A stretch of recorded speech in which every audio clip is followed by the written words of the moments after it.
저와 여러분에게 어머니는 어떤 존재인지요? 오늘 성경은 우리에게 이렇게 말합니다. 너 낳은 아비에게 청종하고 내 늙은 어미를 경히 여기지 말지니라. 진리를 사고서 팔지 말며 지혜와 훈계와 명철도 그리할지니라. 의인의 아비는 크게 즐거울 것이요 지혜로운 자식을 낳은 자는 그를 인하여 즐거울 것이니라. 내 부모를 즐겁게 하며 내 낳은 어미를 기쁘게 하라. 내 아들아, 내 마음을 내게 주며 내 눈으로 내 길을 즐거워할지어다. 성경은 효를 강조합니다. 십계명의 핵심되는 내용, 대신계명, 하나님 외에 다른 신 두지 말라는 거죠. 대인계명의 첫 번째 계명이 부모를 공경하라는 겁니다. 가톨릭의 영성학자 헨리 나웬이 핵가족 시대의 자녀들의 특징을 세 가지로 요약했습니다. 첫째는 내향적인 세대가 될 것이고, 두 번째가 아버지가 없는 세대이고, 세 번째 발작하는 세대라고 말했습니다. 발작, 아주 격한 감정의 갑작스러운 표출, 부정적인 행동 따위가 갑자기 나타내는 그런 모습. 지금 현재 대가족을 찾기가 쉽지 않습니다. 불과 얼마 전만 해도, 한 3, 40년 전만 해도 할아버지, 아버지, 자식들, 어떤 가정에는 한마당 안에 4대, 5대가 함께 살았는데 이제는 한 집안에 2대, 3대가 사는 가정을 찾기가 매우 어렵습니다. 제3의 물결을 쓴 엘빈 토플러가 말하기를 제3의 물결 시대가 도래한다. 그 시대가 되면 세 가지 특징이 있는데, 첫 번째 혼족이 많아진다는 겁니다. 홀로 살아가는 사람. 두 번째 미혼자가 많아진답니다. 결혼하지 않는 사람들. 실제 상황은 지금 우리가 보고 있는 상황입니다. 마지막 세 번째, 계약 결혼이 성행할 것이다. 얼마 동안 함께 사다가 나누어지고 또 다른 사람 만나서 살다가 나누어지고 그러다가는 그렇게 혼자 살아가는 사람들이 된다. 현대가 그런 시대가 되었습니다.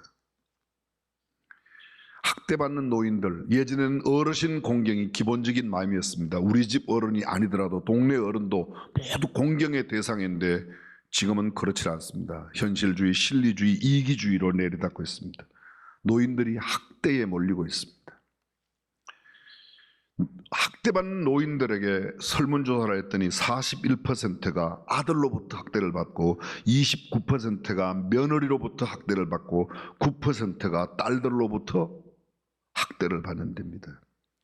작년 12월 달 설문조사에 의하면 학대받는 노인이 퍼센테이지가 10명 가운데 6명이 받습니다. 60%가 공경의 대상이 아니라 귀찮음의 대상, 학대의 대상이 되고 있다는 겁니다. 삼성경제연구소 세리스요가 실시한 여론조사에서 국내 기업 경영자들, 대기업, 중소기업 할 것 없이 기업 경영자들에게 물었습니다. 회사 경영이 어렵습니까?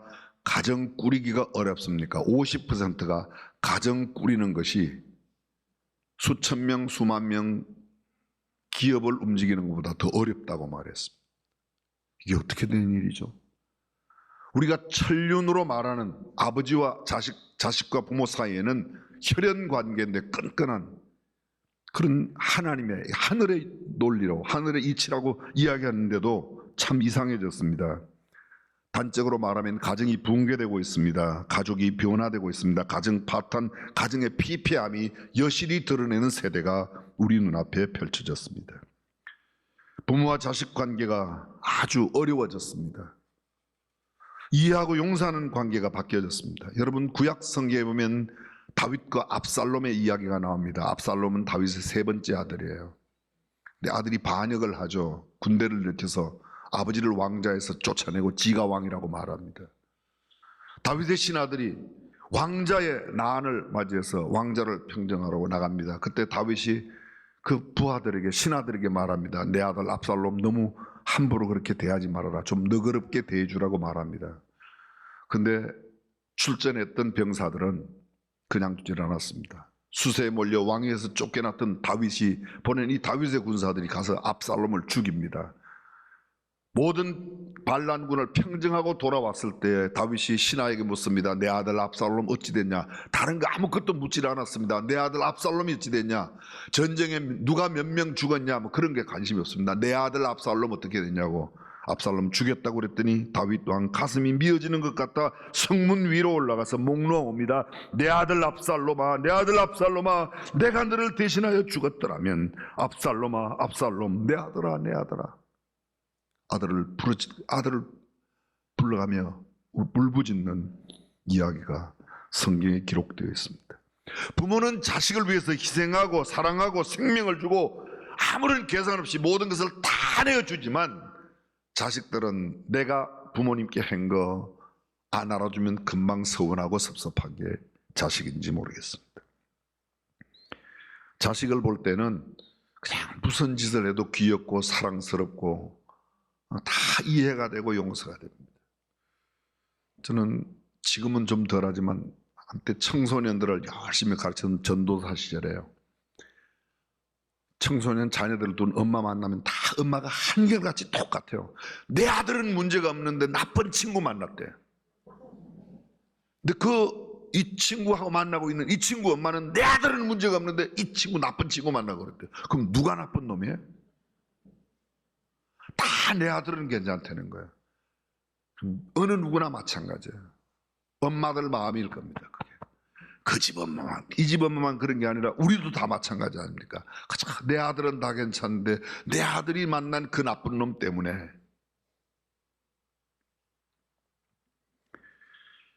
효에 대한 개념이 상당히 바뀌어졌습니다. 제가 어떤 책에서 읽었는데 효가 뭐냐? 첫 번째, 잔소리 들어주기가. 두 번째, 노여움 받아들이기. 세 번째, 용돈 드리기. 네 번째, 입안에 먹을 것이 떨어지지 않도록 주전부리를 계속 부모님께 드리는 것. 마지막 다섯 번째, 등 긁어드리기. 효심이 지극한 청년이 있었습니다. 평생 뱃사람으로 살겠다고 큰 꿈과 비전을 갖고 큰 해운회사에, 선박회사에 취직을 했습니다. 먼 타국을 향해서 이제 타국에 가서 살겠다고 짐을 배에 다 실어보내고 마지막 작별 인사를 하러 어머니에게 갔습니다. 어머니, 제가 이렇게 큰 회사에 취직했습니다. 해외나 살려고 멀리 배를 타야 되는데 짐은 다 붙였습니다. 어머니 인사드리러 왔습니다. 어머니가 손을 꼭 잡고 아들아, 네가 배를 탄다면 나는 네가 배 타는 순간부터 한 잠도 못 잘 거야. 혹시 어떻게 될까? 아들아, 나와 함께 살면 안 되겠니? 애걸복걸 메어 달립니다. 효심이 지극했던 청년 항해를 포기하고 짐도 도로 내렸습니다. 어머니와 함께 살겠습니다. 어머니가 너무 기뻐합니다. 자식의 손을 붙잡고 이야기합니다. 아들아, 고맙다, 고맙다, 정말 감사하다. 성경에 말이야, 부모님께 순종하면 복 받는다고 그렇게 쓰여 있어. 하나님께서 너에게 큰 복을 주실 거야. 내가 바다로 나가지 않는다니 난 얼마나 평안하고 감사한지 모르겠다. 아들은 실직했습니다. 부모님과 함께 지냈는데 너무 힘들죠. 그러나 그날부터 어머니는 하루도 그러지 않고 이 아들을 위해서 기도하는 겁니다. 그 어머니의 눈물의 기도는 하루도 그러지를 않았습니다. 훗날 아들이 크게 하나님의 복을 받았습니다. 그가 바로 미국의 초대 대통령 조지 워싱턴이었습니다. 그렇습니다. 부모님께 효도하면 잘 된다는 것은 단순한 성경의 한 줄 이야기가 아니라 우리의 삶 가운데 그대로 하나님께서 복으로 응답해 주신다고 말씀하고 있습니다. 효에 대한 이야기가 얼마나 많습니까? 해마다 어버이 주일 되면 5월달 되면 수없이 많이 됩니다. 춘추 전국시대에 숨겨진 일화를 담아놓은 한시외전이라고 했습니다. 이 한시외전은 한영이라는 물이 지었는데 원래 내전, 한시, 내전, 내권, 외전 6건인데 내전, 내권은 없어요. 한시니까 그냥 시예요. 시인데 시를 묶었는데 율조에 맞춰서 했기 때문에 민요집이라고도 그렇게 불려지기도 합니다. 이 한시외전, 소위 춘추 전국시대 서한의 초기 학자 한영이 지은 이 책 가운데 이야기 끝마다 시경에 나온, 시경 아시죠? 아니, 시경은 들어는 보셨죠? 아는 건 잘못했어요. 취소하고. 들어는 보셨을 거예요. 시경이 뭐예요? 시경이 공자가 유교의 경전으로 집대성해 놓은 그게 시경이에요. 근데 이 한시 외전에 시경이 모두 309구절로 되어 있는데 314번이나 인용을 했어요. 이야기 끝에 또 시경 하나 읽고 이야기 끝에 어떤 구절은 2번씩 인용했다는 말이죠. 주역을 6번 인용했고 논어를 3번, 노자를 2번, 서경을 1번, 그런데 시경은 314번을 인용한 유교의 경전입니다. 근데 이 한시 외전에 나오는 이야기 가운데 중국 속담으로 전해 내려오는 속담이 있습니다. 비둘기에는 삼지의 예가 있고 까마귀에는 반포의 효가 있다. 들어보셨나요? 비둘기에는 삼지의 효가 있고, 이게 무슨 말인가 하면요, 비둘기는 엄마 비둘기가 가지 위에 앉으면 그 엄마 새끼 비둘기는 반드시 가지 3가지 아래에 가서 앉는데요, 절대 엄마 위에 올라가는 법이 없대요. 진짜 그런지 안 그런지는 제가 비둘기하고 대화가 안 통해서 물어보지를 못했어요. 근데 그렇다는 거예요. 근데 까마귀의 반포지효는 들어보셨죠? 까마귀는 새끼가 까마귀가 늙게 되면 지가 먹이를 갖다가 엄마 입속에 넣어준다는 거 아닙니까? 그죠? 동경올림픽이 1964년도에 있었던 이야기 기억나시죠? 도마뱀. 이건 휘발성이 강해서 다 날아가 버리셨어요. 동경올림픽 준비하는 준비위원회에서 메인 스테디움 주 경기장을 넓혀야 되는데 주 경기장 옆에 지은 지 3년 된 집, 불과가 얼마 되지 않았는데 그 집을 다 헐어내는 겁니다. 근데 그 집을 헐어내는데 주 경기장을 넓히기 위해서 집을 헐어내는데 이게 웬일입니까? 큰 망치, 그 빠루라고 그러나요? 못을 뺐는데 뭔가 목 끝에 꿈틀하는 게 보이는데 보니까 도마뱀 한 마리가 옆구리가 이렇게 찔려가지고 살아있더라는 거예요. 이제 기억나세요? 예. 그래도 안 들으신 분들을 위해서 다요. 너무 신기해서 가만히 두고 봤더니 이게 웬일입니까? 한참 있다니까 다른 도마뱀이 먹을 것을 갖다가 이 옆구리가 찔려있는 도마뱀에게, 이게 지은 지가 3년 됐는데 계속 갖다 먹인 거예요. 거기에 이야기는 안 나오지만 제가 추측컨대 이 틀림없이 옆구리가 박혀있는 이 도마뱀은 순놈일 거고 음식 갖다 먹이는 건 마누라일 거예요. 그게 반대 같으면 그 남편 도마뱀은 벌써 딴 데 장가가고 난리 났을 거예요. 그 뒷부분은 제가 만든 거니까 오해는 하지. 현 시대의 이기주의와 물질주의, 산업주의, 실리주의, 배금주의, 황금만능주의, 현실주의가 만연해 있습니다. 부모 효도가 그렇게 강조되고 있지 않습니다. 그러나 성경은 우리에게 말합니다. 정말로 어버이를 잘 공양해야 된다고. 에이브라함 링컨 아실 거예요. 그의 아버지는 구두수선공이었습니다. 에이브라함 링컨 자신도 초등학교를 다니다가 그냥 뒀습니다. 그리고 훗날 대통령이 되었습니다. 그런데 에이브라함 링컨 대통령이 미국의 역대 대통령 가운데 가장 정직한 대통령이고 가장 신앙이 좋은 대통령이라고 말합니다. 대통령이 된 뒤 처음으로 상원에 가서 연설을 하게 되었습니다. 그런데 한참 연설을 했는데 상원 의원 한 사람이 발언을 했습니다. 당신같이 무식한 사람을 대통령으로 모시게 된 것이 우리에게 다시 없는 불행이요, 당신의 아버지는 구두수선하는 사람 아닌가요? 그런데 그런 사람의 아들, 그런 천한 사람의 아들을 우리가 대통령으로 모시게 됐다. 구두를 벗어서 들고는 이 구두도 당신 아버지가 만들어준 구두라고 말했습니다. 얼마나 모욕적인 은사인지 모릅니다. 그런데 에이브라함 링컨은 거기에 대해서 이렇게 반응을 했답니다. 의원님 대단히 감사합니다. 오랫동안 잊고 있었던 아버지를 오늘 생각나게 해주셔서 참 감사합니다. 저는 아버지를 매우 자랑스럽게 생각합니다. 우리 아버지는 직업에 충실했고 구두를 잘 만드시는 분이셨습니다. 내가 어깨너머로 배운 바가 있으니 당신 구두가 고장나거든 가져오십시오. 내가 수리해 드리겠습니다. 내 아버지는 구두 수선하는 사람에 대한 긍지를 갖고 있는 거예요. 얼마나 많은 사람들이 내 어머니가 초라하다고, 내 아버지가 배우지 못했다고, 아버지 어머니를 무시했던 수많은 이야기들을 들어왔습니다. 사랑하는 성도 여러분, 저와 여러분이 이 땅에 있는 것은 우리 아버지 어머니가 계셨기 때문인 줄로 믿습니다. 하늘에서 떨어진 사람 한 명도 없습니다. 다 부모를 통하여 하나님께서 우리를 이 땅에 보내셨는데 그 부모님께 효도해야 될 줄로 믿습니다. 이것이 효도예요. 자기 부모를 자랑하고 자기 부모가 초라하든 배우지 못했든 갖춘 것이 없든 가진 것이 없든 그 어떤 것과 상관없이 가자 내가 이 땅에 살아가는 것 그것이 온전한 주님의 은혜요 우리 부모님의 은혜인 줄로 믿습니다. 효도가 그거예요.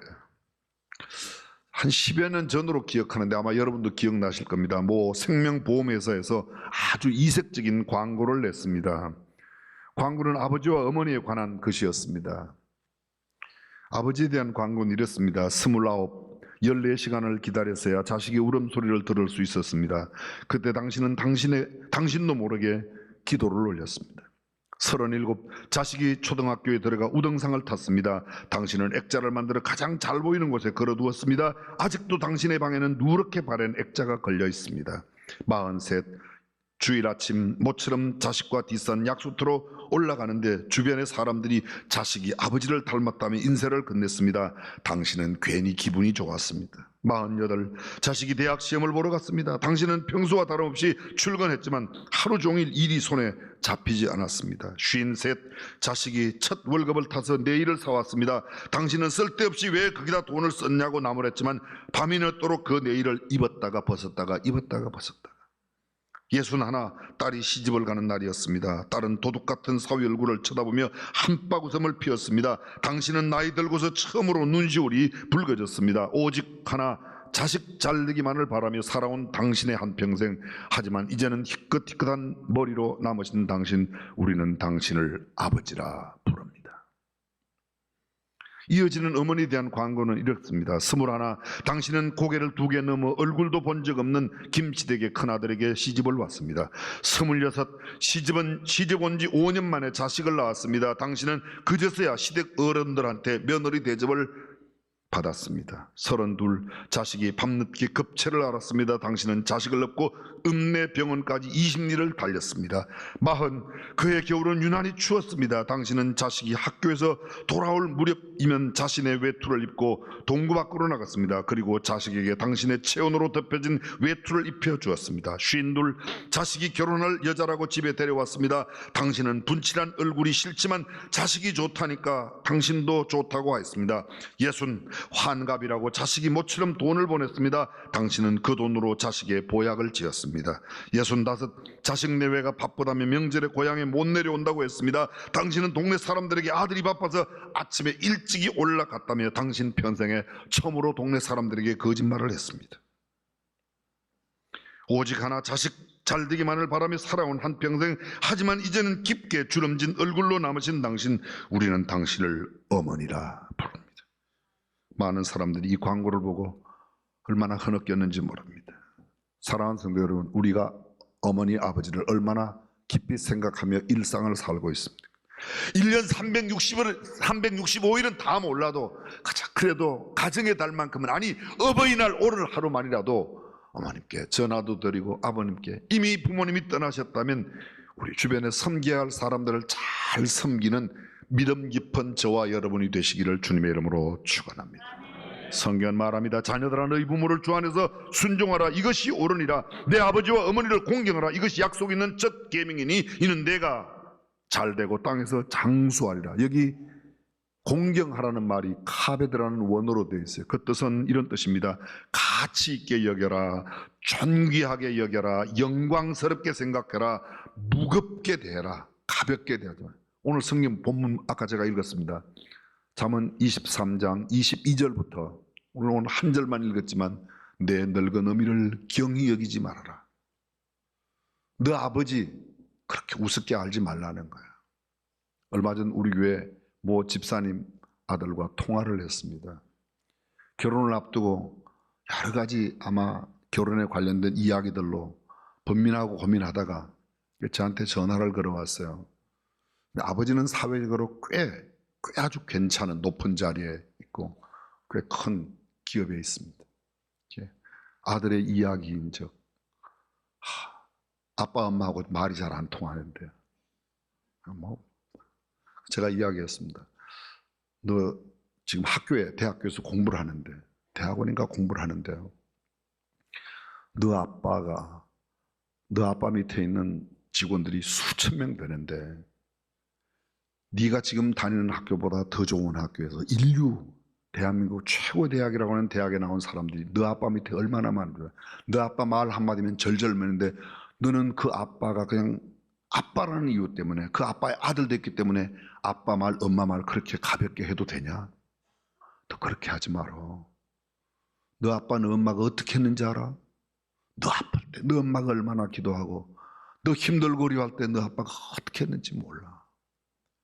너 웬만하면 너 아빠 엄마한테 순종해라. 처음에는 막 눈물을 흘리며 코스프레 하던 그 아들이 한참 지난 뒤에 잘 알았습니다. 그리고 하루 뒤에 다시 저한테 연락이 왔어요. 목사님 감사합니다. 제가 너무 잘 몰랐습니다. 아빠 엄마한테 너무 잘못했습니다. 앞으로 효도할게요. 잘할게요. 이야기는 여기까지만 하고 끝내겠습니다. 그게 그 집의 이야기뿐이겠습니까? 우리는 어떻습니까? 우리가 지금 이만큼 살고 있는 것, 아니 우리가 이 땅에 사람으로 살고 있는 것, 부모님의 은혜 아닐까요?